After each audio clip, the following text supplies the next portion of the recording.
VC 47 మంది ప్రొఫెసర్లకు అంటే teachers కు నిరాకరించినటువంటి ప్రమోషన్లను వెంటనే ఇవ్వాలని,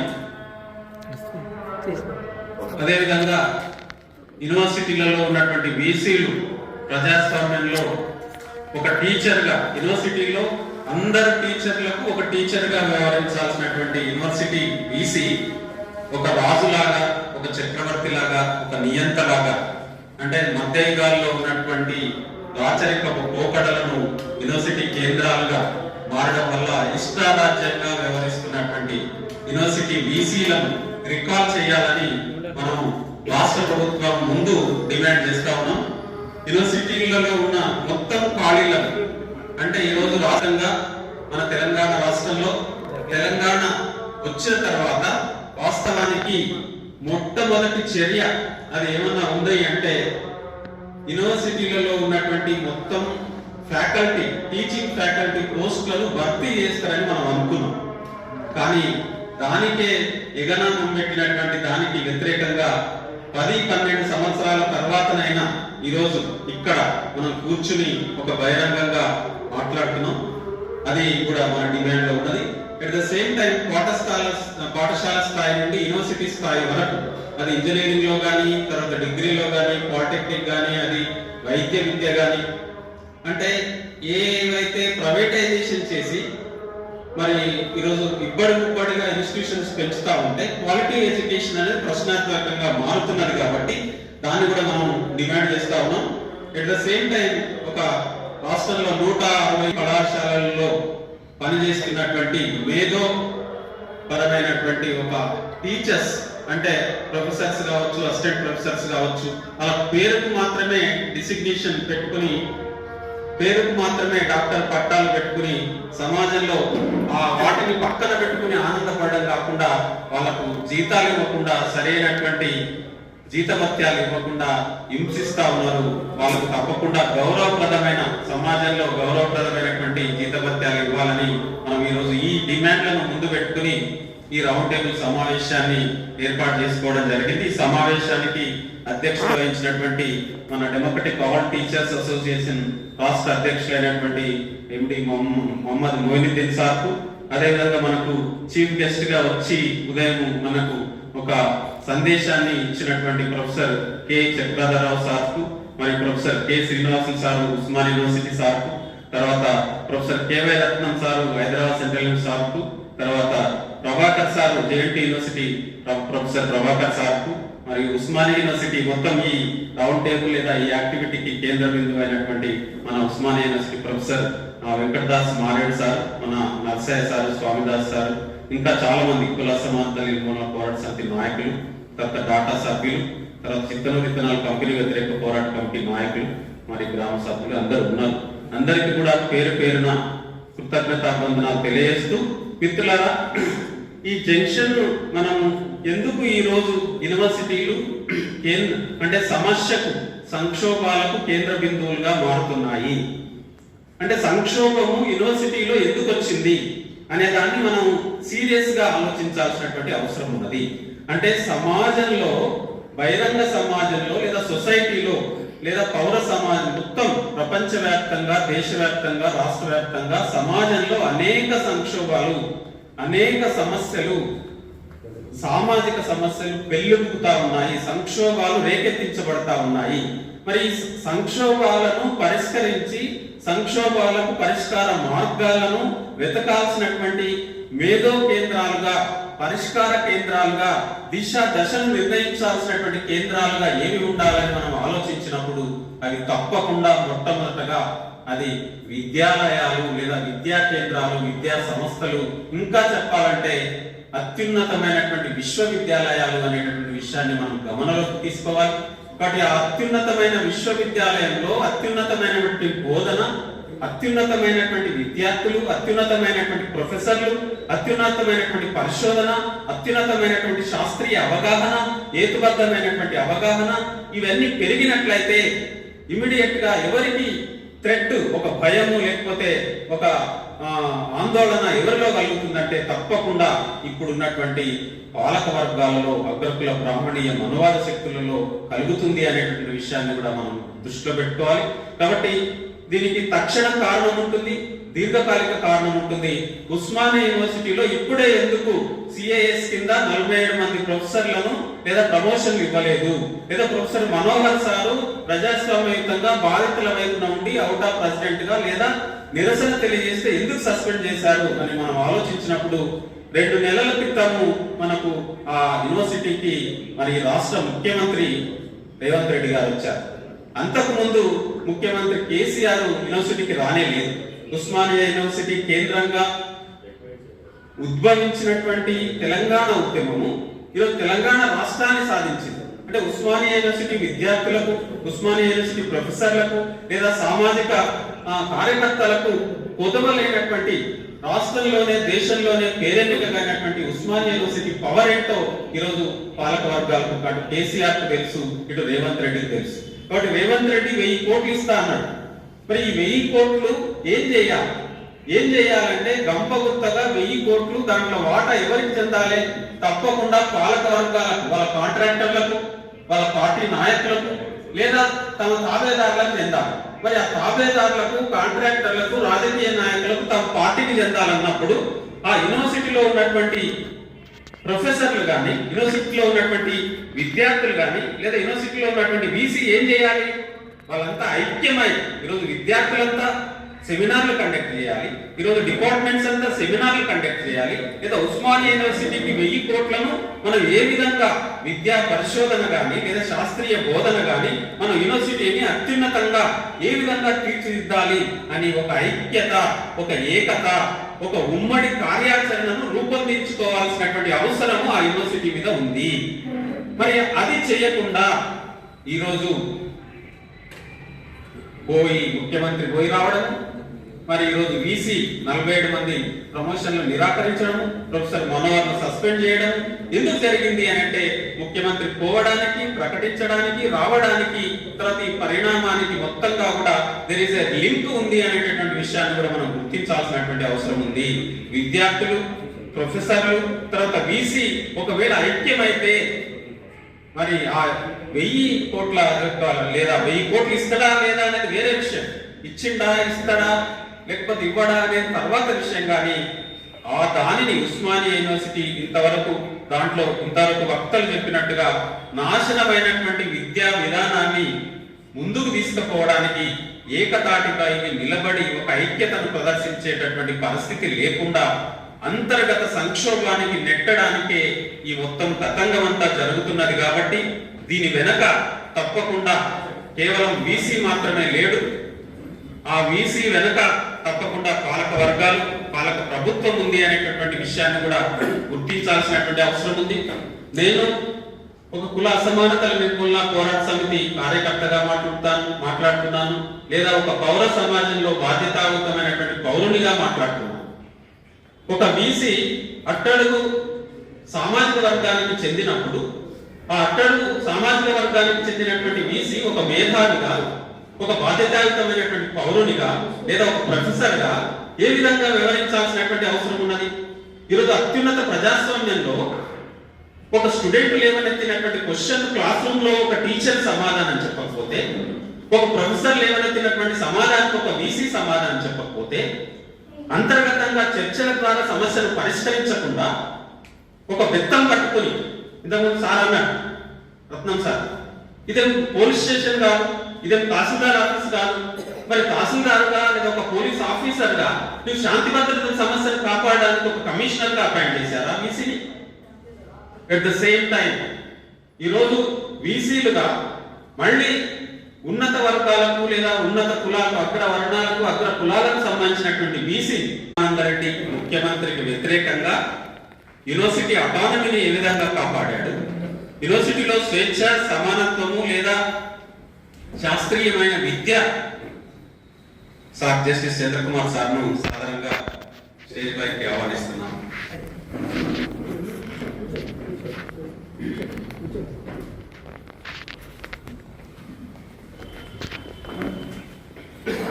కాసు బ్రహ్మానంద రెడ్డి ముఖ్యమంత్రిగా ఉంటే డిఎస్ రెడ్డి అనేటటువంటి బీసీ తన యొక్క అటానమీని ఏ విధంగా కాపాడాడు అనేటటువంటి విషయాన్ని చెప్పడం జరిగింది. మరి ఈరోజు కుమార మంగళం సార్ కుమార్ మలగరం గారు వీసీగా ఉన్నప్పుడు ఏం జరిగింది అంటే ఈయన ఒక నియంతలాగా ప్రవర్తిస్తున్నాడు, ఈయన ఒక అప్రజాస్వామికంగా ఉన్నాడు, ఈయన ఒక పోలీస్ ఆఫీసర్ గా ఉన్నాడు, లేదా ఒక బ్యూరోక్రాట్ గా ఉన్నాడు, లేదా సెక్రటరియట్ పోయి చేతులు కట్టుకుని నిలబడుతున్నాడు. చూడండి, అంటే అగ్రవర్గానికి అగ్రకులానికి సంబంధించిన వ్యక్తి అత్యున్నతంగా ప్రజాస్వామ్యయుతంగా సమానంగా వ్యవహరించాడని చరిత్రలో రికార్డ్ చేసేది మనము. కింది కులానికి లేదా కింది వర్గానికి చెందినటువంటి వీసీ ఈరోజు అప్రజాస్వామికంగా అన్యాయంగా నియంతలాగా ఉన్నాడు అని ఈ సమాజం ప్రొజెక్ట్ చేస్తుంది. ఆ ప్రొజెక్ట్ చేసేటట్టుగా మనం వ్యవహరిస్తున్నాము. అంటే ప్రొజెక్ట్ చేస్తుందంటే ఆయన చేయకపోతే చేస్తుందని కాదు. అంటే ఈరోజు కింది ఇవన్నిటిని ప్రశ్నించినటువంటి మనము వీటన్నిటికీ వ్యతిరేకంగా ఇంతకుముందే సార్లు చెప్పారు, మన రత్నం సార్ చెప్పారు, పూలే, అంబేద్కర్, పెరియార్ మహనీయులు ఈరోజు పెద్ద ఎత్తున తమ జీవితాలను త్యాగం చేస్తే ఈరోజు దళిత బహుజనులు లేదా పీడిత కులాలు యూనివర్సిటీలకు వస్తున్నారు.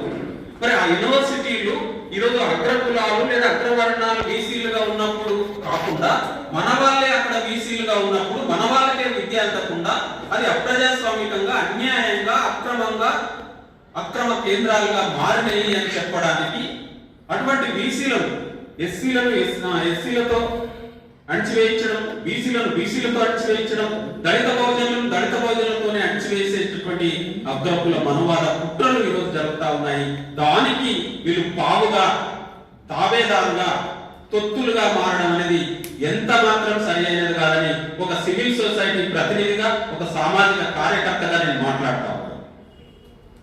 ఈరోజు ప్రజాస్వామ్యం పేరుతో అంటే కింది కులానికి లేదా కింది సామాజిక వర్గానికి సంబంధించిన వ్యక్తి వీసీ అయినా అధికారి అయినా ఏమన్నా చేయొచ్చా?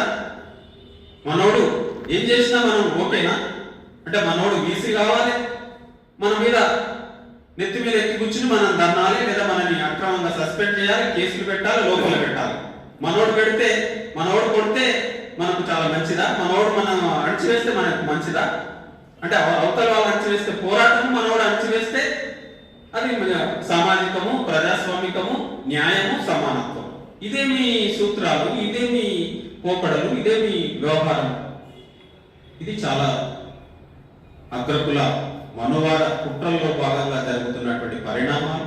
ఈ పరిణామాలు అంటే ఈరోజు రేవంత్ రెడ్డి గారు ఏదో హార్వర్డ్ యూనివర్సిటీకి పోయి లేదా కేంబ్రిడ్జ్ ఉస్మానియాకి వచ్చిన దీన్ని కేంబ్రిడ్జ్ యూనివర్సిటీగా మారుస్తా అని హార్వర్డ్ యూనివర్సిటీలో నిలబడి హార్వర్డ్ యూనివర్సిటీ మీరు రండి అని ఇంతకుముందే సార్ చెప్పాడు. సార్ కూడా మన కె శ్రీనివాస సార్ కూడా అన్ని యూనివర్సిటీలకు అంతర్జాతీయంగా జాతీయంగా సెమినార్లు సార్లు కూడా అమెరికాకు ఇవన్నీ పోయొచ్చు.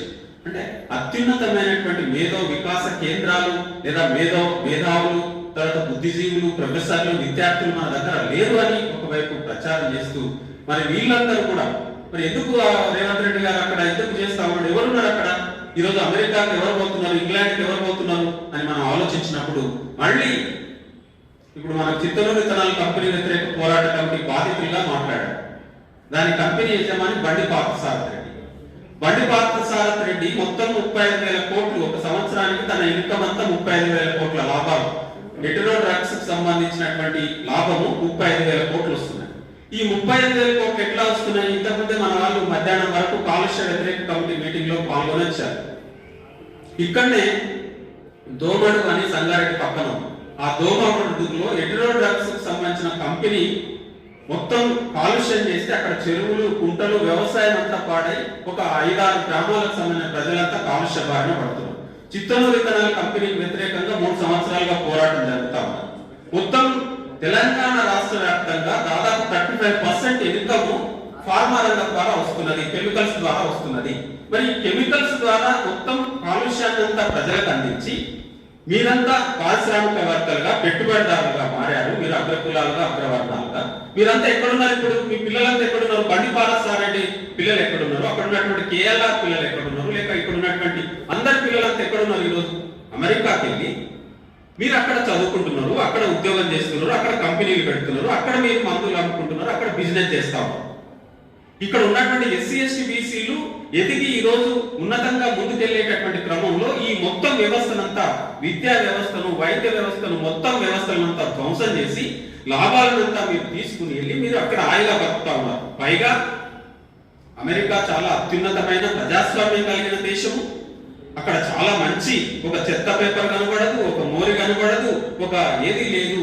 అంత అత్యున్నతమైనటువంటి ప్రజాస్వామ్యం కలిగిన దేశం అని మళ్ళీ అమెరికాను కీర్తిస్తా ఉన్నారు. భారతదేశాన్ని మాత్రం ఈ విధంగా అణచివేతలకు, అన్యాయాలకు, అక్రమాలకు కేంద్రాలుగా మారుస్తా ఉన్నారు. ఇక్కడ ఉన్నత విద్యను నోచుకోవడము లేదా ఆ రోజుల్లోనే డాక్టర్ బిఆర్ అంబేద్కర్ కొలంబియా యూనివర్సిటీకి, లండన్ విశ్వవిద్యాలయానికి వెళ్ళి చదువుకున్నారు. మరి ఈ రోజు మన పిల్లలు ఏ యూనివర్సిటీ, మన యూనివర్సిటీలను ఈ విధంగా నాశనం చేస్తా ఉన్నారు. మరి యూనివర్సిటీలను ఈ రోజు లండన్ విశ్వవిద్యాలయం లాగా, కేంబ్రిడ్జ్ లేదా కొలంబియా విశ్వవిద్యాలయం లాగా మార్చుకునేటటువంటి అవకాశం లేకుండా ధ్వంసం చేస్తూ మన వాళ్ళనే వీసీగా పెట్టి మన వాళ్ళే మన పేరుతో మన కంటిని పొడిచేటటువంటి ఒక వైఖరిని తీసుకుంటా ఉన్నారు. దీన్ని మనము సీరియస్ గా, ఇది కుల వ్యవస్థ, ఇంతకుముందే మనం కరపత్రంలో కూడా రాసుకున్నాం. కుల వ్యవస్థ ఎట్లయితే ఈ దేశంలో గ్రేడెడ్ ఇన్ఈక్వాలిటీస్ అంటే అసమానతల దొంతర నిచ్చెనమెట్ల కుల వ్యవస్థ ఎట్లయితే దేశంలో తరతరాలుగా, వేల సంవత్సరాలుగా ఉన్నదో, అది ప్రతి రంగంలో కూడా మనకు రోహిత్ వేముల చెప్పాడు. అత్యున్నత విశ్వవిద్యాలయంలో కూడా వెలివాడ ఉన్నది.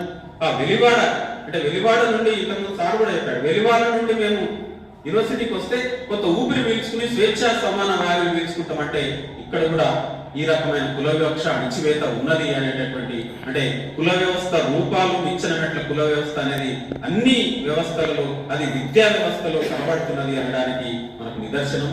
దీనిని మనము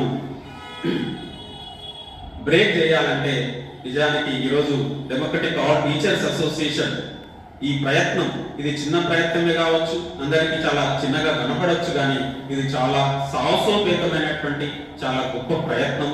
ఈ రాష్ట్రంలో అన్ని యూనివర్సిటీలను ఏకం చేస్తూ అందరూ ఉపాధ్యాయులను, అది పాఠశాల స్థాయి నుంచి యూనివర్సిటీ స్థాయి వరకు టీచర్స్ అంతా ఏకం చేసి, విద్యార్థులను కూడా ఏకం చేసి రాష్ట్రంలో ఒక విద్యా విప్లవానికి, ఒక సామాజిక విప్లవానికి, సామాజిక ప్రజాస్వామ్యానికి బాటలు వేయాలనడానికి సంబంధించిన నాంది ప్రస్తావనగా ఈరోజు మారుతుందని, ఆ మారడానికి సంబంధించినటువంటి, నిజానికి మన వెంకటదాస్ సార్ కూడా చెప్పాడు, తప్పకుండా ఈరోజు మనం ఇక్కడ ఒక నిర్ణయం లేదా ఒక ప్రతిజ్ఞ చేయాల్సినటువంటిది ఏంటంటే, ఒక లార్జర్ గోల్.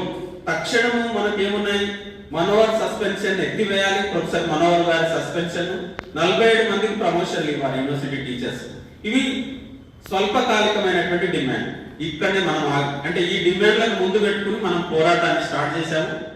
కానీ దీర్ఘకాలికమైనటువంటి డిమాండ్ ఏంటని చూసినప్పుడు, ఇంతకుముందు అన్నట్టుగా యూనివర్సిటీలలో, అది ఉస్మానియా యూనివర్సిటీలో 950 ఖాళీలు ఉన్నాయి. కాబట్టి 950 ఖాళీలను భర్తీ చేసే వరకు, అది పాలమూరు విశ్వవిద్యాలయంలో, అటు మహాత్మా గాంధీ విశ్వవిద్యాలయం, శాతవాహన విశ్వవిద్యాలయం, అన్ని విశ్వవిద్యాలయాల్లో కూడా ఖాళీ పోస్టులు నింపాలి, అటు జేఎన్టీలో కానీ అన్ని నింపాలనేటువంటి డిమాండ్ను మనం ఈ దీర్ఘకాలికమైనటువంటి అవసరమైతే మన వెంకటదాస్ సార్ పదే చెప్తున్నాడు, మనం వెకేషన్ అంటే పెద్ద రాష్ట్ర వ్యాప్తంగా ఒక పెద్ద క్యాంపెయిన్ చేయాల్సినటువంటి అవసరం ఉందని. ఈ క్యాంపెయిన్ అనేది మొత్తం సమాజంలో మార్పుకు నాంది ప్రస్తావన మారుతుంది. కాబట్టి మరి ఈ రిక్రూట్మెంట్ మనం చేయడానికి సంబంధించి, తర్వాత ప్రైవేట్ ఇంజనీరింగ్ కాలేజీలలో కూడా ఇంతకుముందు అన్నట్టుగా వాటన్నిటిని కూడా ప్రభుత్వం టేక్ ఓవర్ చేసుకుని, లేదా ప్రభుత్వం ఏం చేస్తుందో మనకు తెలియదు, మన డాటా కూడా ఆల్రెడీ ఒక డిమాండ్ పెట్టింది, ఫీజులు అన్ని కూడా ప్రభుత్వమే ఇచ్చేటప్పుడు మరి ఉపాధ్యాయులకు గౌరవప్రదమైనటువంటి జీతాలు, విద్యార్థులకు నాణ్యమైన విద్య, ఇవి రెండు అందడానికి మీరు ఎందుకు రెస్పాన్సిబిలిటీ తీసుకోవట్లేదు అనే విషయాన్ని కూడా ప్రధానమైన ఎజెండాగా, ఈ రెండు ఎజెండాలను ముందు పెట్టుకుని మరి యూనివర్సిటీ జాబ్ ఈరోజు ఒక కోఆర్డినేటర్ గా సారు, అంటే మనం అందరినీ, ప్రొఫెసర్లందరినీ రాష్ట్ర వ్యాప్తంగా తిరిగి మళ్ళీ ఈ విధంగా ఒక 100 మంది ప్రొఫెసర్లతో మనం అన్ని యూనివర్సిటీలకు సంబంధించిన సమావేశం ఏర్పాటు చేసుకుని ఆ రోజు జాబ్ సంబంధించినటువంటి ఒక రెగ్యులర్ బాడీ చేసుకుందాము. ఇప్పటికైతే మన సార్ను ముందు పెట్టి యాజ్ ఎ కోఆర్డినేటర్ జాబ్ను కోఆర్డినేట్ చేయడానికి, లేదా జాబ్ను అంటే ఒక దగ్గరికి 100 మంది ప్రొఫెసర్లను తీసుకురావడానికి, అన్ని యూనివర్సిటీలను ఏకం చేయడానికి సంబంధించి మరి డాటా సార్ వాళ్ళు చూస్తున్నారు ఎట్లా.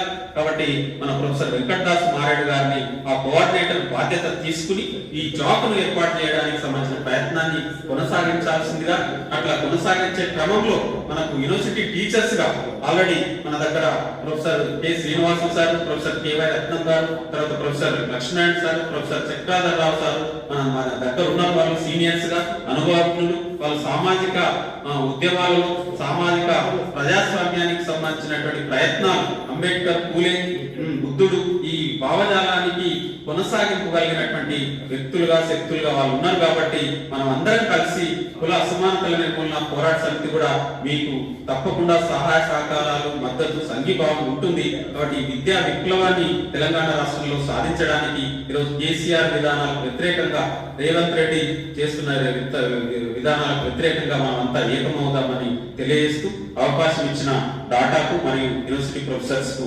ధన్యవాదాలు తెలియజేస్తూ ముగిస్తున్నాను.